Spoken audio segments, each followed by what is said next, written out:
Good morning, everyone. It's Monica Tang here from Earthkeepers Christians for Climate Justice, and we have a good quorum now. And just wanting to be respectful of everyone's time and our time together today, I'm just going to suggest that we start. I would imagine that a few folks will probably want to continue to link in, and they can certainly sort of catch up. The first couple of minutes are just introductions to ourselves. So in the interests of just being mindful of time, I'm going to suggest that we get going. So first of all, just wanted to extend a warm welcome to you. Many of us live and work in the traditional territories of the Coast Salish peoples, and we acknowledge that we're hosting our conference virtually, but physically many of us live and work here in Metro Vancouver on these unceded Coast Salish territories. I'm glad you're linking in with us this Saturday morning, and we know that some other people might be linking in from other parts of Canada, so we just welcome you to use the chat button and introduce yourself virtually to others in the conference, and you may also want to share where you're linking in from, if you're linking in from outside of Metro Vancouver.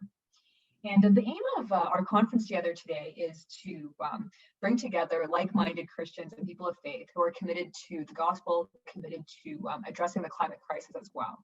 And we do this out of a love for God's good creation and a desire to be a good sort of good managers and stewards in the face of this, in the face of the climate crisis and the brokenness that we find ourselves in. And this conference together, our hope is that it'll bring us together to a greater attention of both the biblical commandments and directives for creation care on various fronts, as well as the latest in terms of climate science and what we need to know. Centrally, the climate crisis and its impacts on the poor, both here and in other parts of the world, is a question of justice, biblical justice, neighborly justice.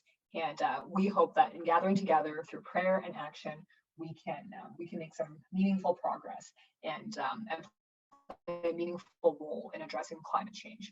So we hope that this conference is an opportunity for you to be equipped and feel empowered with knowledge and tools about climate change, as well as the theological and moral imperatives for us as Christians to be taking climate action.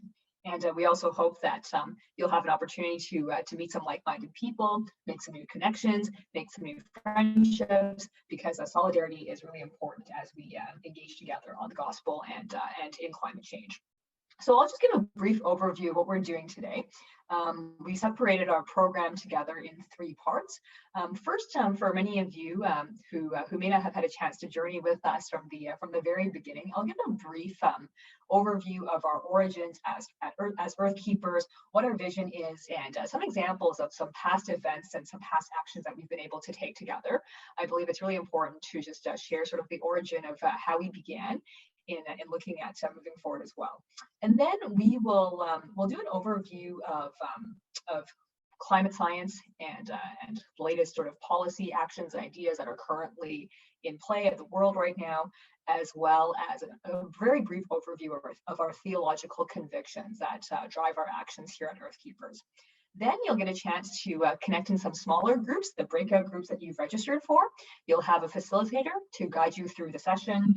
And the idea is that in the working groups, you'll get a chance to make some connections, find some points of commonality, and identify some common areas of action that you may want to take together moving forward. Then we'll come back together as a larger group, and we'll review together sort of what was discussed and shared at the different working groups, some next steps and action items, and then we will close with prayer. So before we dive into today's program, we just want to start off with a brief opening prayer.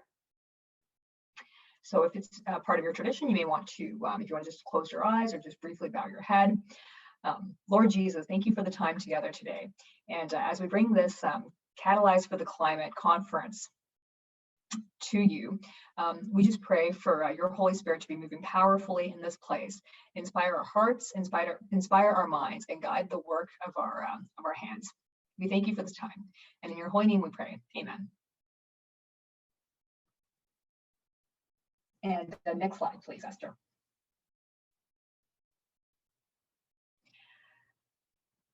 So we're an ecumenical, citizens-oriented group. We started together shortly after 2014, and we've been meeting together ever since. We are a grassroots group because we wanted to have the opportunity for Christians with passion about climate care and creation care to take action together, to outreach to our own constituencies of other Christians, as well as take tangible actions. Throughout the years, we have worked through the motto of inspiring others to love God, creation, and neighbor through engaged ecology, through prayer, through creative storytelling, through stories and creative art. And we're committed to climate action in and with the name of Jesus. I've also asked one of our early founders, Jason Wood, to share some words with us. And in Jason's story, you'll really hear that Earthkeepers really started as a grassroots local movement. And there was a quote that I've heard from NPR that was just really striking. And I'll just share it with you briefly. You can also read it on the screen. Was that many of the presidents that passed significant sort of legislation were not proponents of were not necessarily champions and proponents of the causes. It was the power of sustained grassroots social movements that advocated for these really large changes in American society, both the abolishment of slavery as well as like environmental action through the Clean Air Act. So in Jason's story, we hope that you'll also hear a little bit more about how Earthkeepers started as a group of citizens. So Esther, if we can play the video, that would be great. It's just a 10-minute video.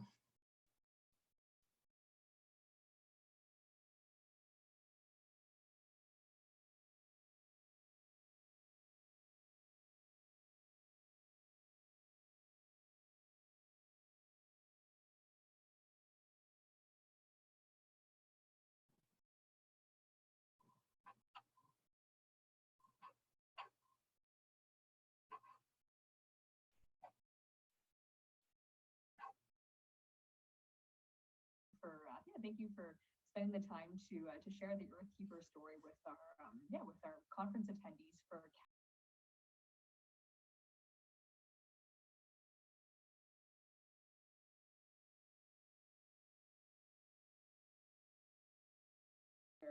Because a lot of the people tuning in today won't have known us for the original 5 years that we've been together, but it has been 5 years since we've all been together as a group, and it would be helpful for our audience just to know a little bit more about our story. Cool. Yeah, thanks, Monica. So Earthkeepers kind of started in the midst of some of the Burnaby Mountain pipeline related protests that were happening in around the end of 2014.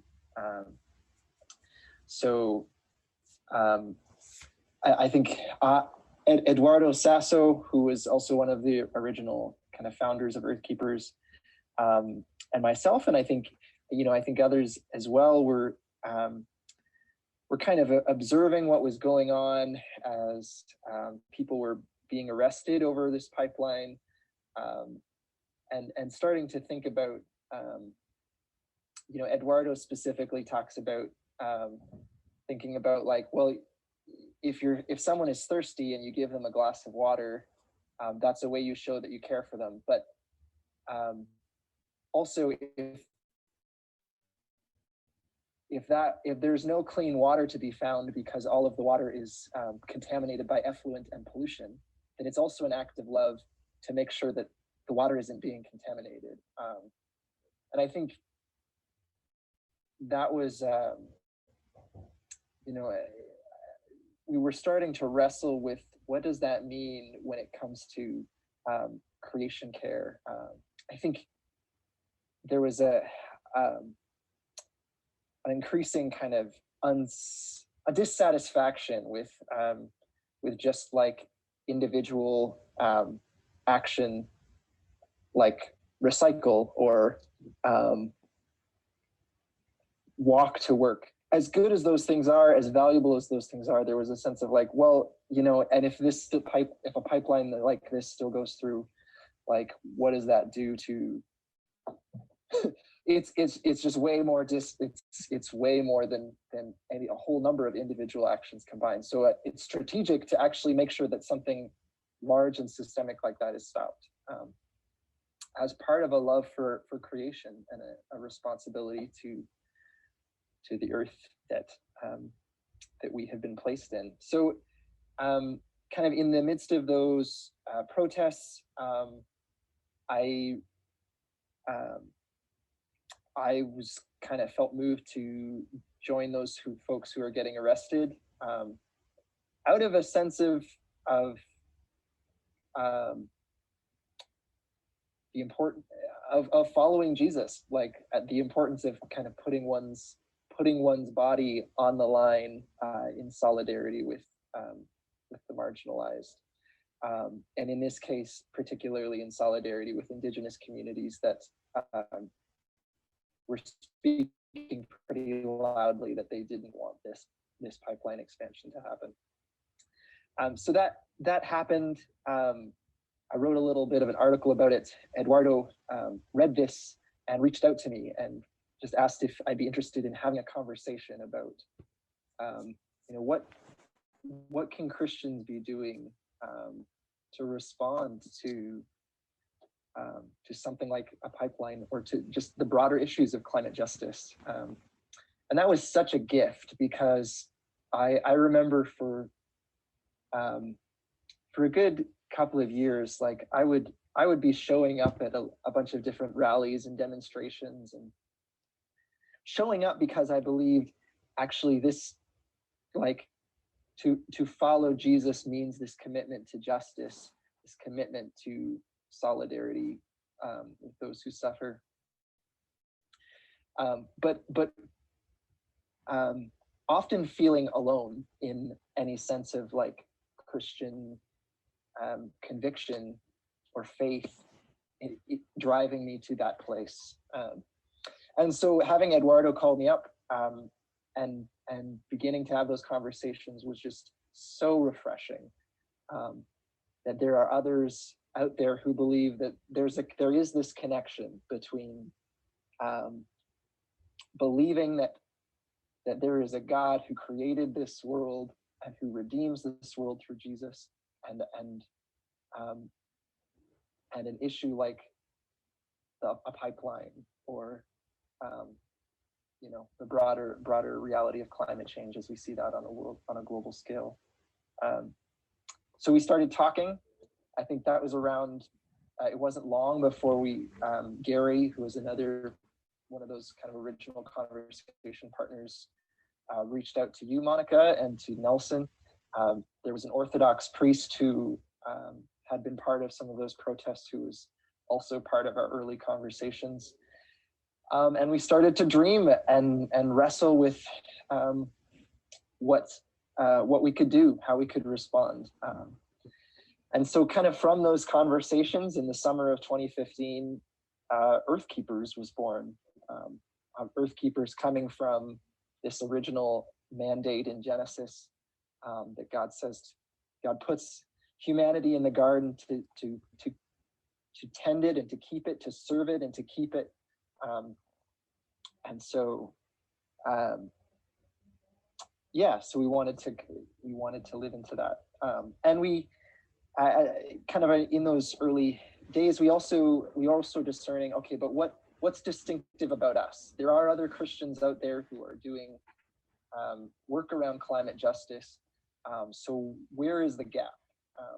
And as we had those conversations and met up with some of folks from those other organizations, we began to feel like, okay, there's some value in a kind of a grassroots, non-aligned with a particular denomination or political party, like group that can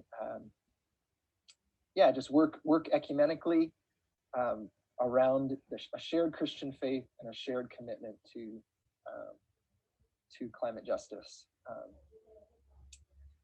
And so we that's what we started kind of living into.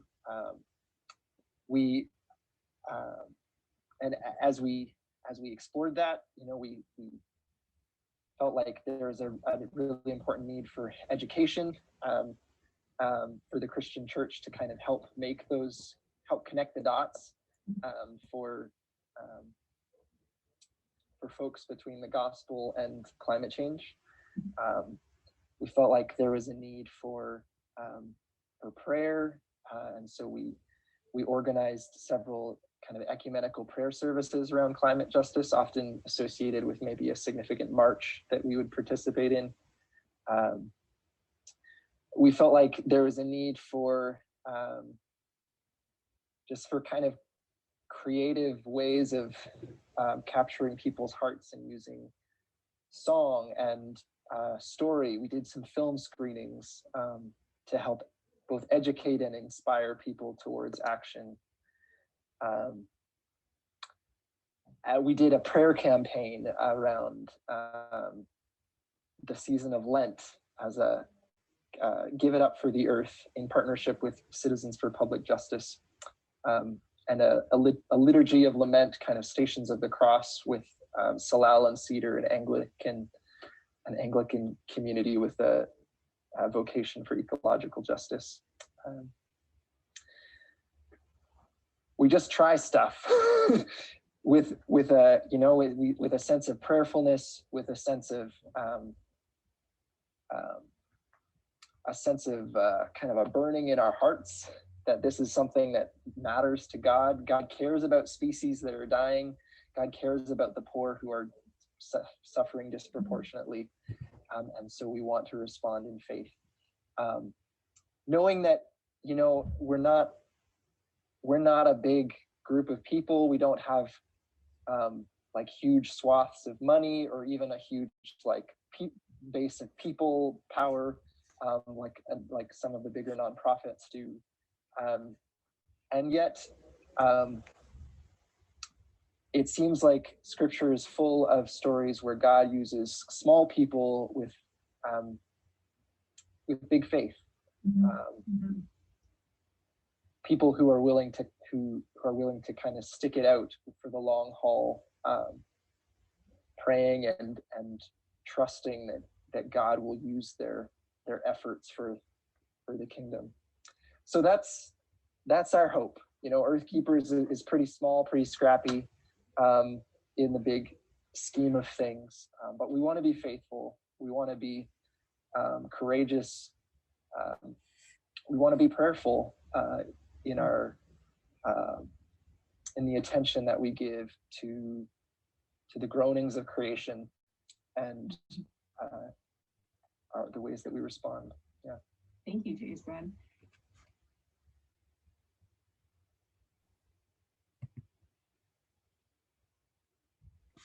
Yeah, as Jason had just shared, we can roughly describe our activities in sort of three categories.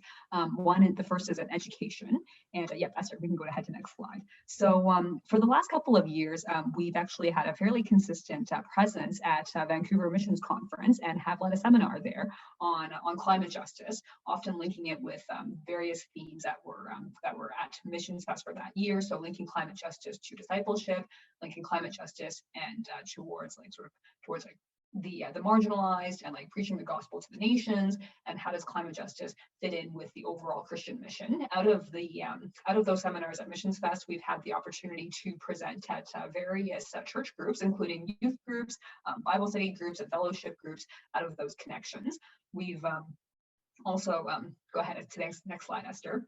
And we've also invited people to engage in thoughtful, engaged ecology and prayer.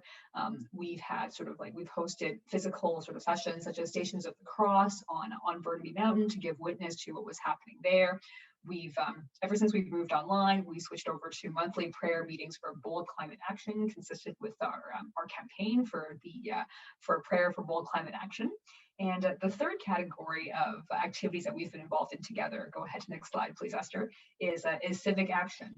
Pre-pandemic, what this looked like was oftentimes taking part in nonviolent direct action, such as climate awareness marches, some specific marches against the Trans Mountain Pipeline, and more recently, we've also been doing advocacy through letter writing and partnering with larger campaigns for a just renewal.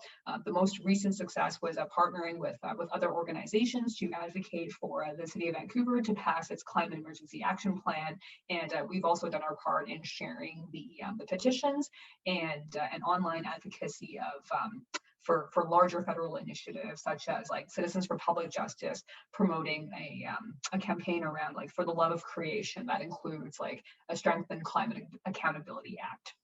So Victor's going to share a little bit about the convictions, both scriptural convictions as well as what I would call sort of scientific convictions that we also have informed by climate science here at Earthkeepers. Thanks, Monica. And Esther, could you go to the next slide, please?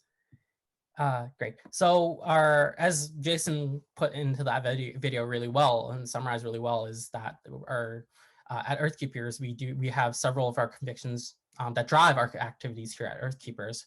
Really, we know what's happening with science. So science on the climate change is one of our core convictions. Second is theology for God's redemption of all creation.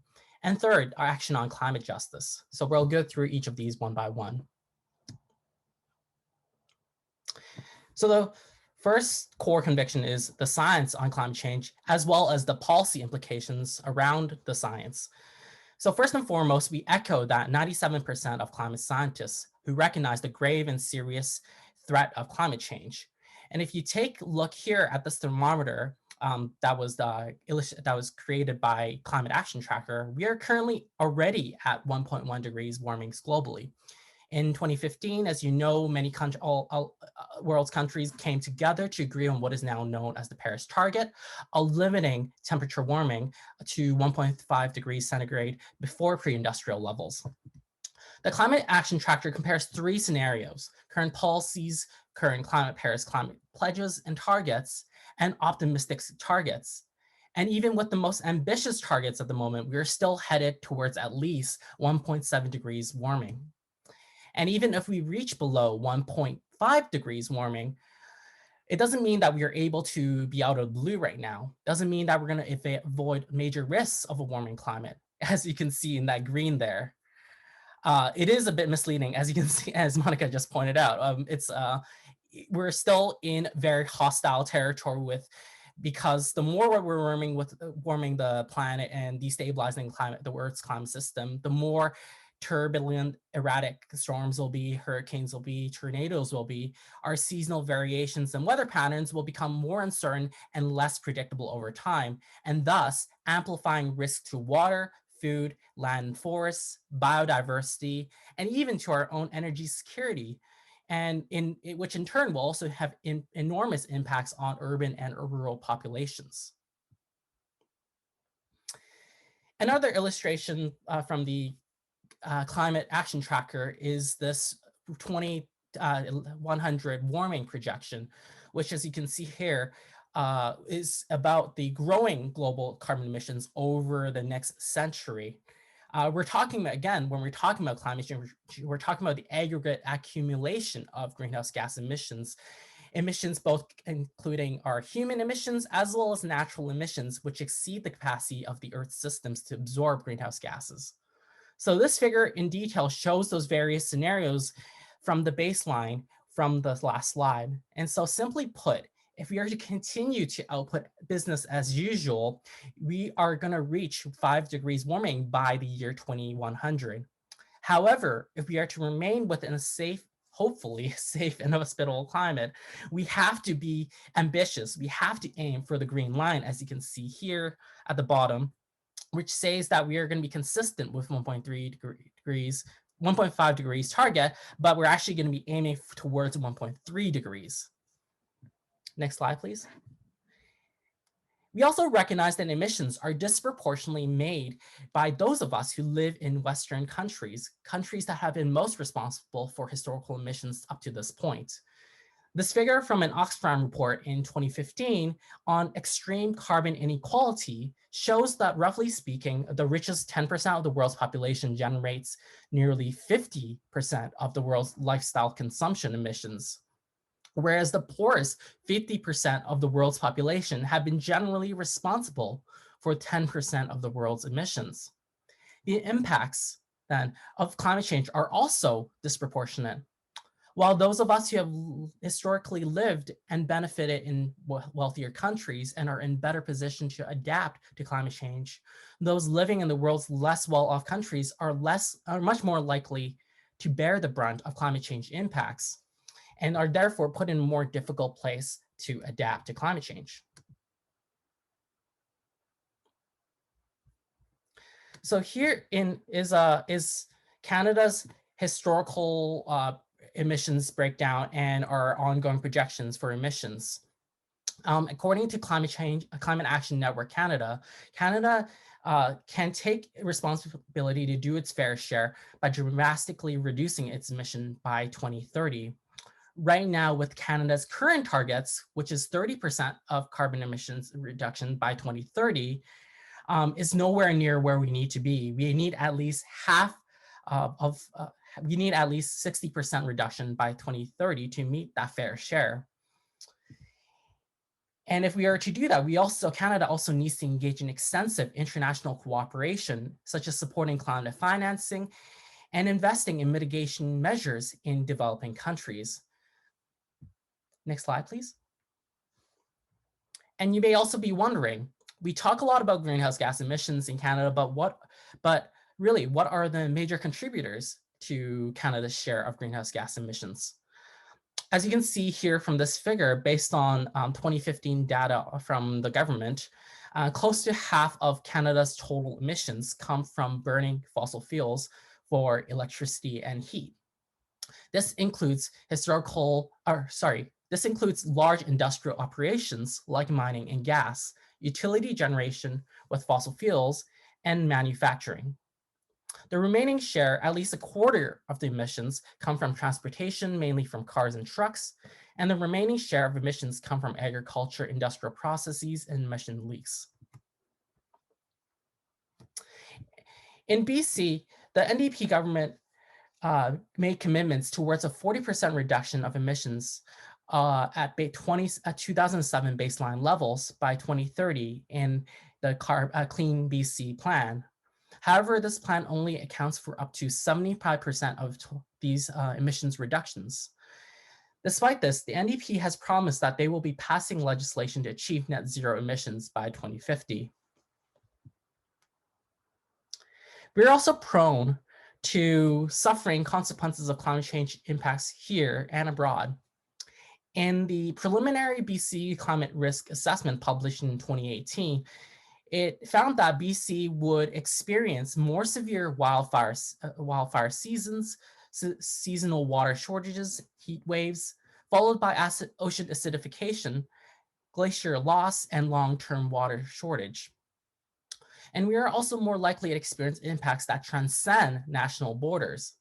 If you're in BC last year, the major wildfires stretching from Washington, Oregon, and California was just another testament of the increased occurrences of amplified wildfires, worsened air pollution, and in turn, which impact livelihoods.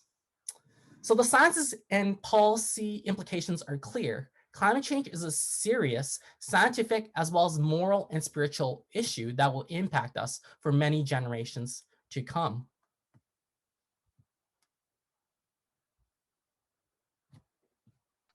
Thanks, Victor. That was a really good, that was a good overview of a lot of data in a fairly short amount of time. And part of what we do at Earthkeepers as well is also invite people to engage through storytelling.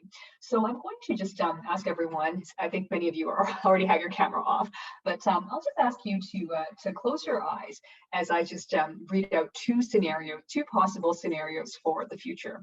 And as I'm reading them, I just invite you to notice any immediate sort of like reactions or feelings or emotions as I read through each scenario, and just invite you to carry that sort of forward with you during the breakout groups as well, in terms of thinking about what this would, what kind of a future are we looking at, and what kind of a future do we want. So I'll just read out the first scenario, which is a scenario where we can meet the climate targets that Victor has just described in our country. It's 2030. You're able to work from home or take public transportation, which is operated on renewable energy, or drive your electric vehicle that's just charged while you were sleeping. Or maybe you bike or walk to work.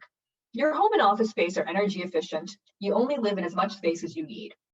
As you take a walk outside, you admire the greenery from the foliage of the trees around you. You breathe in the scent of flowers that are coming from the community garden. It's a pleasant place to stop. And it also provides local vegetables and fruits for your neighborhood. There's a lot more green space in Metro Vancouver these days, and you certainly don't miss the noise and pollution of the traffic. Maybe you stop by your favorite coffee shop, mine is JJ Bean, and you get a drink in your reusable tumbler to go. And as you continue your walk, you wave to your neighbors who arrived from the Pacific Islands last year. Unfortunately, because of the effects of climate change, they've had to relocate, but the Canadian government has stepped up to its moral obligation and accepted them as climate migrants and refugees. You're planning to share a meal with them and several other families later on this week in your local park. When you get to work, you've transitioned to a new job. You are one of a number of million employees in Canada who work in energy efficiency, renewable energy production and distribution, other forms of technology, or you work in sustainable and local agriculture production and distribution. You'll go somewhere local for spring break this year, maybe to Vancouver Island and visit your family. You remember the days of going to Mexico and Caribbean for family vacations and holidays, but long distance international flights are now priced as a carbon intensive luxury, but they really are, something to experience every few years. However, you appreciate that knowing about the climate crisis has prompted you to embrace your local surroundings, embrace a plant-based diet consisting mostly of local foods, and you're able to make a number of actions in your own life, as well as advocate for the changes that we need to make in Canada. It's worth it for a stable climate atmosphere for your family, children, and future generations, and the pleasures in life are not found in mere material possessions. I'm going to take a pause, and then I'll read a different scenario. So keep your eyes closed, please, as I read through this other scenario. It's July 2030 in Vancouver. Before you head outside, you check on the temperature on the Weather Channel. It's going to be another scorching, dry day of upwards of 35+ degrees. Don't forget to fill up on your water bottle. As you fill up your water bottle from the tap, you remember that we are in stage 3 water restrictions in Metro Vancouver. The price of water has been climbing rapidly over the past 5 years, and you wince to think about another increase to your water bills. Capacity at the reservoirs are below 60%, much lower than what you were used to when you were growing up. Water capacity and storage has been on a downward trend for the past 5 years, thanks to unprecedented hot, dry weather during the early summer. The concrete buildings around you are forming heat islands, and the forecast is for another series of heat waves this summer. You're worried about your parents in their condo during this heat wave. Scores of the elderly, immunocompromised, and even some young children have been dying in these heat waves across Canada. As you make your way to work, you feel annoyed at the traffic and the congestion on the roads. Many cities around the world have embraced and implemented electrical vehicles, including some in the United States, where your family and friends live.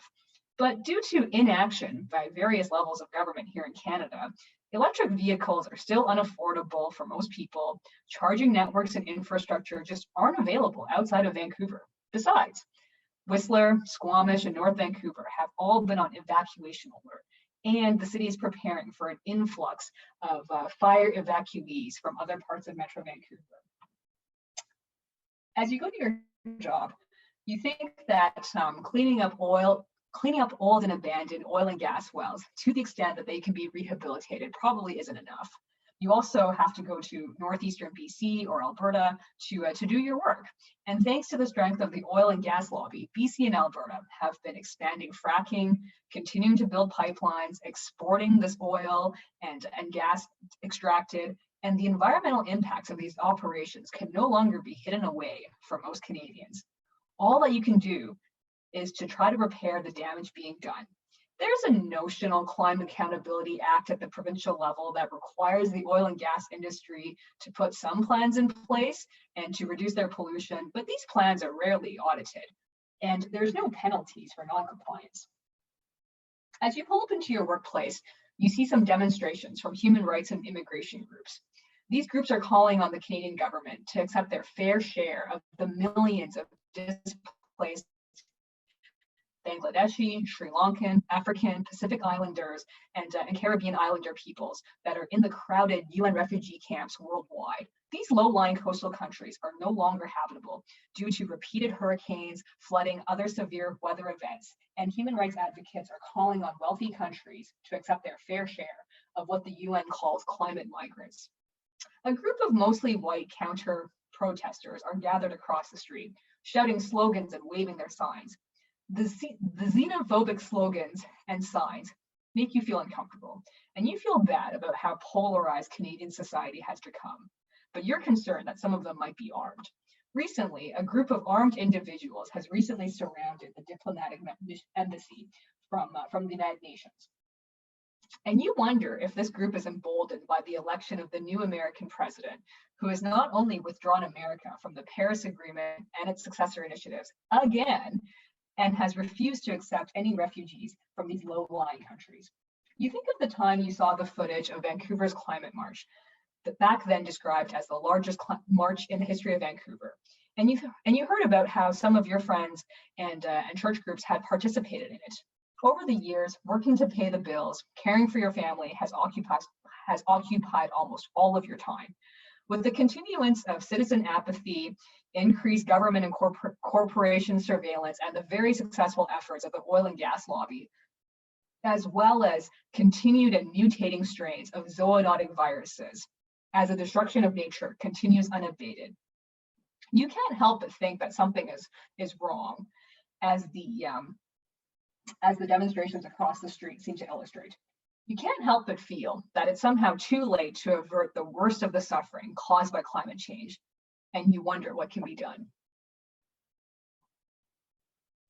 And I invite you to open your eyes.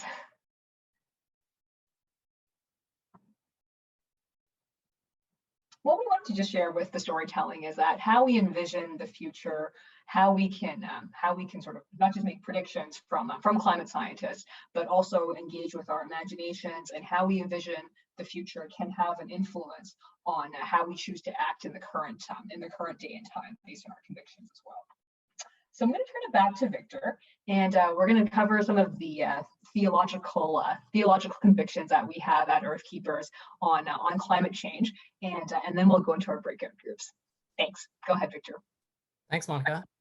So the second and probably most important crux of what informs our work at Earthkeepers is theology that is centered on God's relationship with all of creation, both personal through the salvation in Jesus Christ, but also in the grandeur of God's magnificence in relation with humans and the rest of creation. This is most exemplified in Genesis 1 and 2. God calls creation to be good, and humans, the imago Dei, image of God, representing him to tend and be earth keepers of his creation.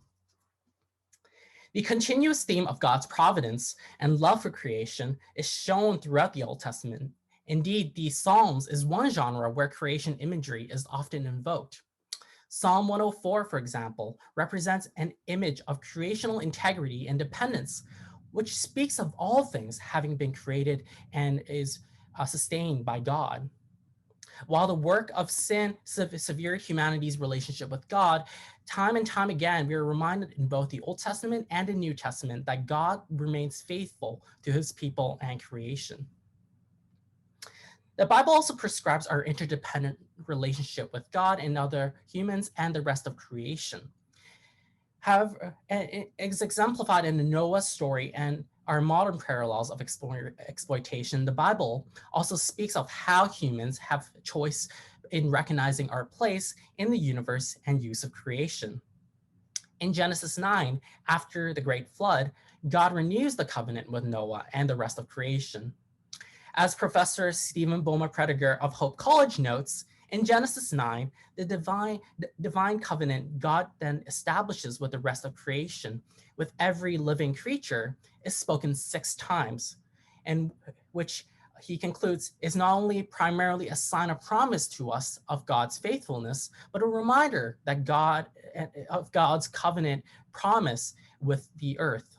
The covenant is not a license to exploit and consume endlessly. In Romans 8, chapter 8, Paul's narrative of salvation in Christ reinforces the interdependence of God and humans as well as the rest of creation.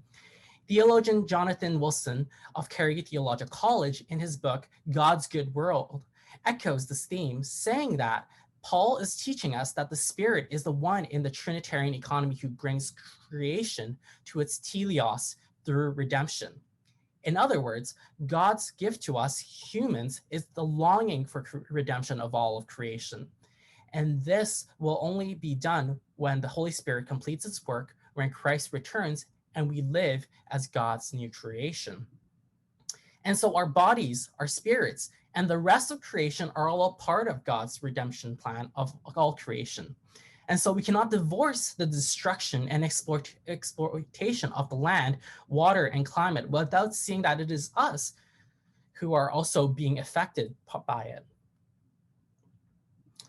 In the New Testament, not only do we acknowledge the lordship of Jesus Christ in his ministry on earth, death on the cross, and resurrection 3 days later, but Colossians 1, starting from verse 15, puts it, Jesus is the image of the invisible God, firstborn of all creation. For in him all things in heaven and on earth were created, things visible and invisible, whether thrones or dominions or rulers or powers. All things have been created through him and for him. He himself is before all things, and in him all things hold together. For in him all the fullness of God was pleased to dwell, and through him God was pleased to reconcile to himself all things, whether on earth or in heaven, by making peace through the blood of his cross. So through Christ and the Spirit, we become participants in God's redemption of creation. And finally, we see in the final chapter of the New Testament, God intends the continuity of the renewal of all things in Revelations 21 and 22. God's promise is to dwell with us and all of our creaturely kin, where life will be made whole and right again because of God's grace. Next slide, please, Esther.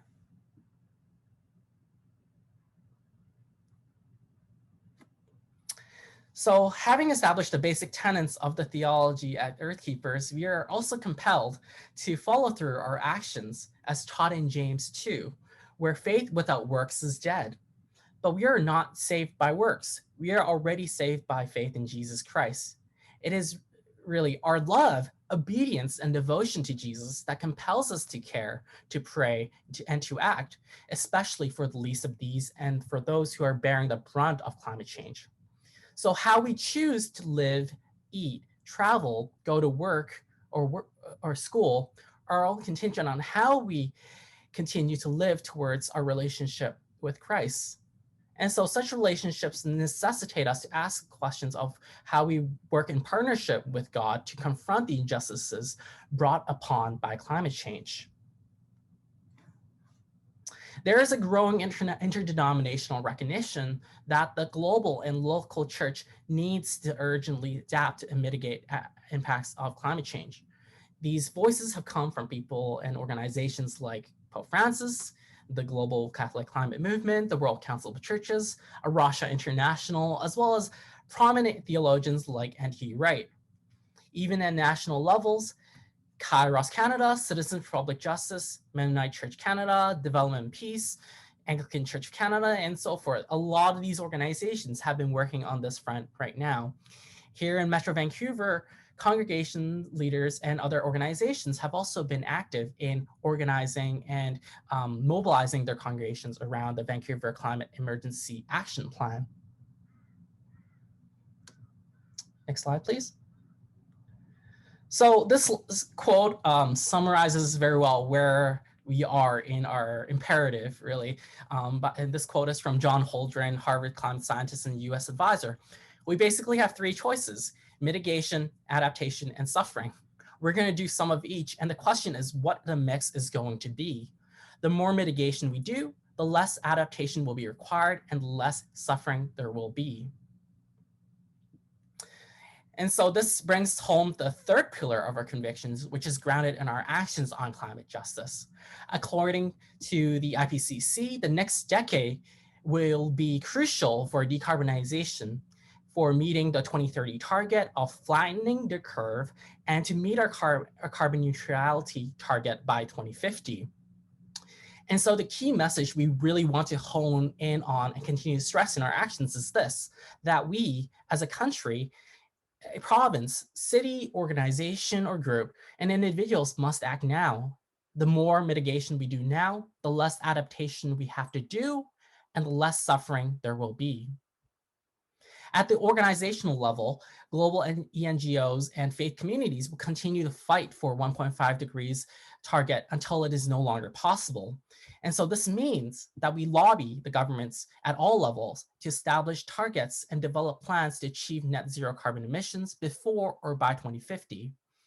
This also means that we have to equip our faith communities to recognize the interdependencies of climate and faith and shift to become climate ready. We must also focus on short to medium term messages for green recovery and ecological protection. Recovery from COVID means that we are presented with an unprecedented opportunity to really rethink and engage in redistributing benefits and risk in our recovering economy. A shift focusing on elevating workers' rights and pay, encouraging growth of green job sectors, and investing in long-term infrastructure that centers on people rather than high energy intensity options, such as building new pipelines or continuing to allow the use of the internal combustion engine cars. So this brings us back to where we're gonna go into more details and split into breakout rooms. So Monica's gonna take it on from here. Sounds good. Thank you, Victor, and definitely appreciate that. That was quite a bit of content in the last 20 to 30 minutes or so. So encourage you to definitely check out the resources page at the Earthkeepers website just for more details on. You'll find things there, including book reviews, different videos, and that we've compiled, as well as scripture verses that also sort of sort of are the same ones that we've covered earlier today. So feel free to check out the resources page for a lot of information, because that was a very high level overview. At this point, you will be split into the breakout rooms that you've registered for when you sign up on Eventbrite. Just to note that for the two people who had signed up for climate intercessory prayer, we don't have enough people to sort of have a whole breakout group on that. So you've been reassigned to your second choice. And earlier this week, Victor and I would have sent you the kits for the breakout rooms. If you've had a chance to read that, great. If not, that's okay too. We can start from from there. So there's three groups today. Climate Communications for Christians. Victor Lamb will be your facilitator there. I'll be facilitating our combined Group 3 and Group 4, which is centered around Civic Action. And Nelson will be facilitating Group 5, which is Greening Our Faith Spaces. You'll have about 45 to 50 minutes for discussion. I think we're doing okay for time. So you'll have a good amount of time for discussion in your breakout groups. And then we will reconvene and debrief shortly after 11.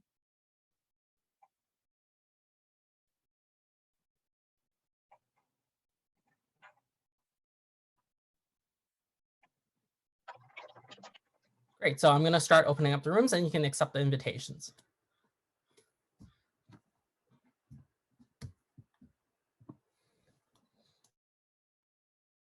All right. So thanks, Esther, for putting this up on the screen there. So I'll just ask either the facilitator or the spokesperson from the group just to share briefly with everybody else what themes you discussed. If you set any key goals, what were they? Even if it's a goal to like keep meeting together and you have a way of connecting, so that's still a good start. And if you have any other details about like an immediate specific action you guys want to focus on together, like we just love to hear more. So let's start with group one, climate communications. Victor put together a very exciting kit for the group. So I'm curious to hear how that went.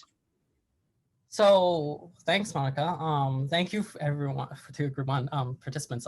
Thank you for your sharing and thank you for expressing your commitment. So our group really, we were still brainstorming some of the things that we might want to touch upon on climate change communications. We talked about engaging both Christians and also with recognizing that there is challenges with engaging or working with other secular NGOs, ENGOs. But we do recognize that there is a need for education, that there is need for basic climate literacy. We need to lay the foundations really in order to advance climate action. We also need to reframe our roles and positions as our role as disciples, and that we also need to be very cognizant about the way that we communicate this language around climate change. So especially when we think about where we are as humans, and decentering ourselves from the larger, just focusing strictly on humans, but really focusing on the integrity of creation, integrity of ecology, and of that. And so we've identified resources from Pope Francis, Laudato Si, and also the most recent encyclical, which speaks to an appeal to all of humanity. We also brought up the idea of maybe inviting, reaching out to Indigenous groups to really learn about their perspectives of the land and not taking dominion. And so really just broadening that conversation and really thinking about not just the climate change as a science, but really the historical, the social roots of climate change, where we are as, us as settlers, and engaging with the question of decolonizing that, those perspectives as settlers and our resources dependencies. And so one activity that we did that someone proposed was around, working around the Stations of the Cross and around Lent. And in terms of meeting frequencies, we're probably just gonna keep in touch with emails. That's, I guess, also a goal. And hopefully we can continue to flesh out some of these ideas later on in the coming weeks and months. Great. Yeah, well, that's a lot of good progress for 40 minutes and just a way to sort of keep the ball rolling. All right, I can go next. I was facilitating for the Civic Action group, became kind of a blended group as we combine people who are interested in both the, stopping the upstream sort of causes of climate change, as well as what we can do now to address the downstream impacts. So we're just going to stay in touch through Slack. We definitely acknowledge that advocacy in the online space is going to look a little bit different.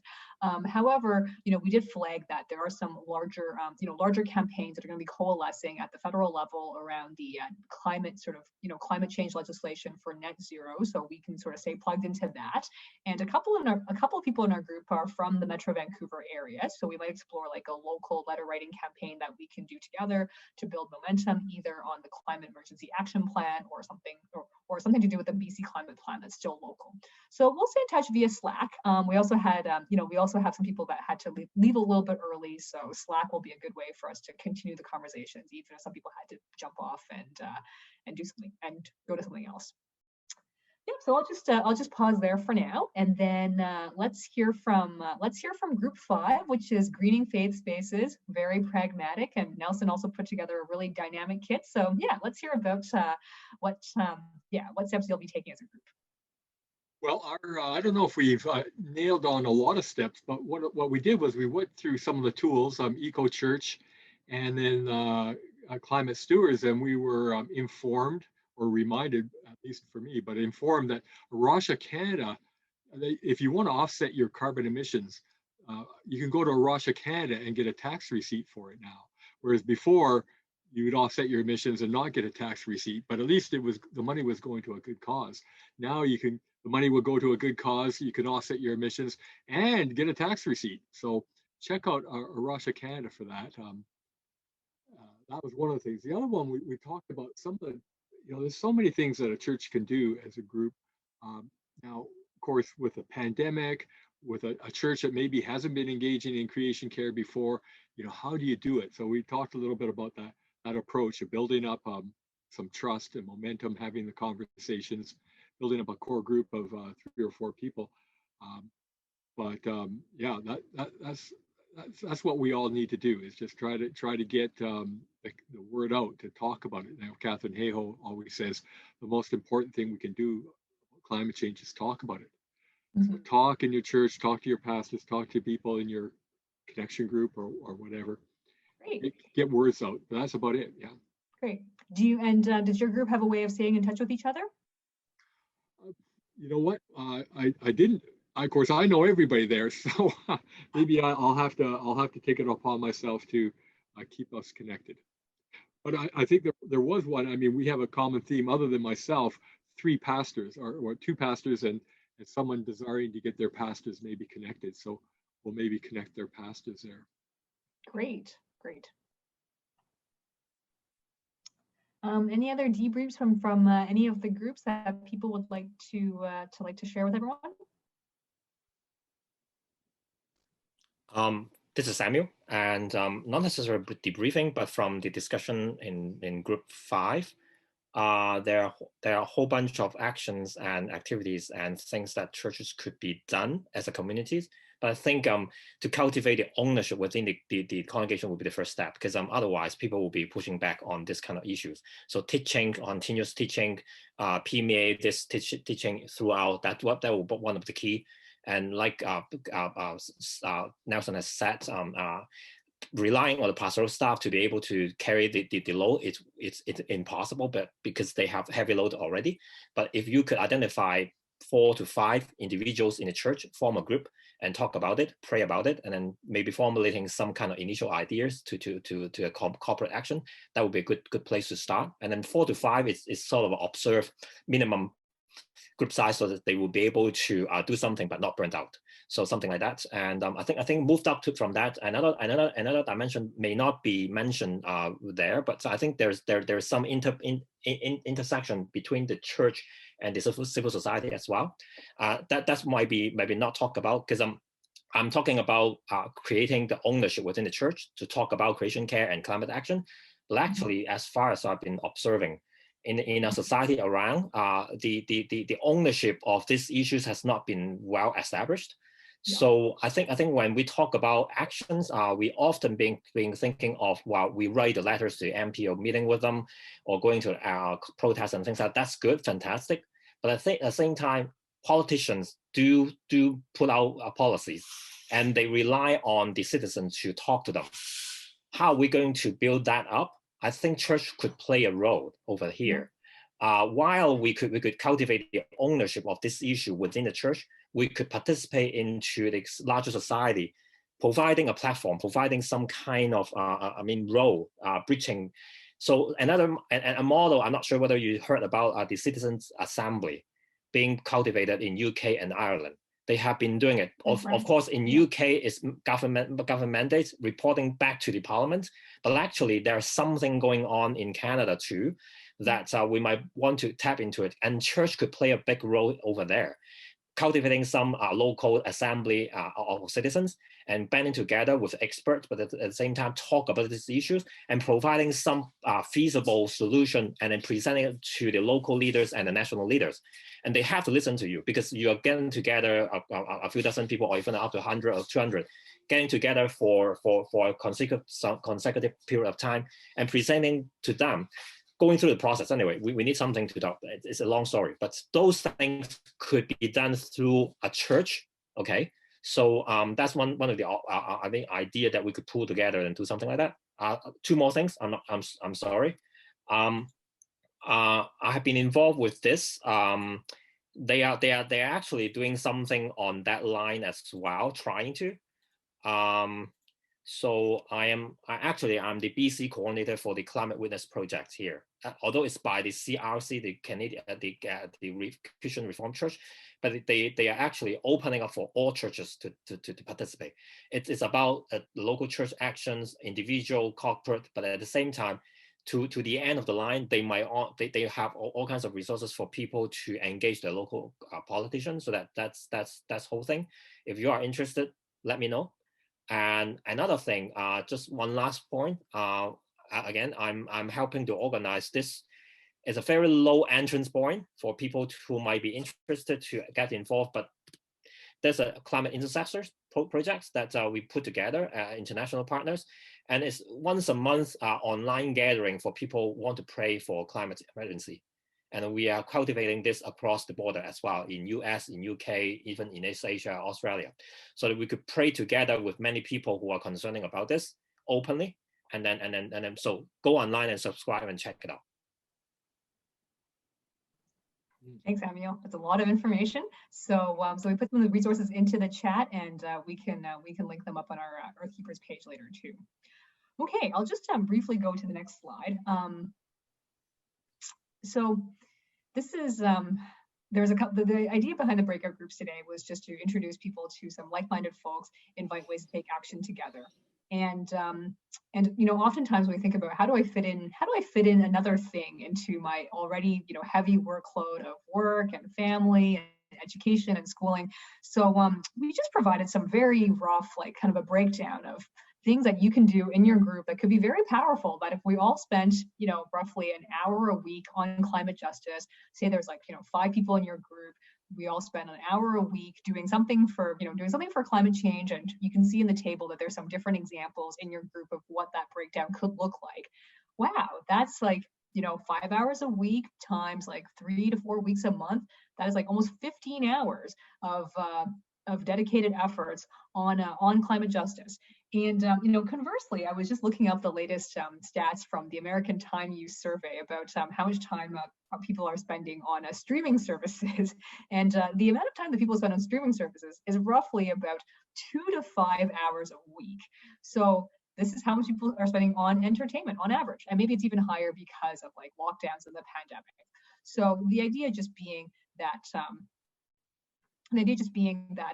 you know, if in your groups people are you know, you're committed to it, taking an action together, whether it's like, you know, reading an article, hosting a conversation, joining an EK prayer meeting, it can have a very powerful impact as these efforts are multiplied. Let's flip over to the next slide then. Thanks, Esther. And one thing that we can all be doing is praying. And if you check out the Year of Prayer for Bold Climate Action on the EK website, we have some resources there. You can also link into the Climate Intercessory Prayer International. So we'll be uploading some information on our website on how to get connected to that as well. But you know, faith without works and works without faith are they're both mutually linked together. So we encourage you, no matter what you choose to do, you know, afterwards, definitely still be praying about climate change. And the situation is quite urgent. So we started with the Year of Prayer for Bold Climate Action. We're planning to just extend this campaign as long as we need to in the remaining time that we have left to really make a pivot on a decarbonized world. And lastly, I'll just invite Victor back, and we will just conclude our time together today in prayer and just a couple of follow-up announcements. Thanks. Go ahead, Victor. Yeah, so we're going to conclude with the prayer of St. Francis. As you can see here on the text, we'll just read this out together, and feel free to unmute. So it goes like this: Lord, make me an instrument of your peace. Where there is hatred, let me sow love. Where there is injury, pardon. Where there is doubt, faith. Where there is despair, hope. Where there is darkness, light. And where there is sadness, joy. That concludes our events. And I think there's the last slide, but I think that's it. But thank you for coming. Thank you for attending, and we'll keep in touch through our various means. The facilitators will be also planning out future meetings, and we'll be continuing to connect with you through our websites, our social media channels. And so you can even volunteer with us, and yeah, just let us know and how you'd like to keep in touch. We'd love to continue conversation. And Victor, can I just add that we'll be opening up our monthly prayer meetings to everybody. We used to sort of have a RSVP sort of system, kind of like today, but if you're on our mailing list, you'll just directly get the Zoom link the week of, and then just the day of, just click on the Zoom link and just feel free to just join us. We'll be praying together every single month for a number of the prayer items that we've listed, and praying for all the things that we've been talking about today as well. So please do join us, and we're meeting virtually, so it's now really easy to connect in a time of online. And Monica, that's the last Thursday of the month, typically? That's right. It's the last Thursday of the month, just a 1-hour meeting, and it's a mixture of kind of like formal liturgical prayer and also just some informal open time of prayer. So everybody's welcome, and just show up. That's all. That's about 5 or 6 o'clock, roughly. Yes, 5 to, yes. Thanks, thanks, Nelson. The last Thursday of every single month, 5 to 6 p.m. Virtually on Zoom. We'll send out the Zoom link the week of, and then just link in when you're ready. Great.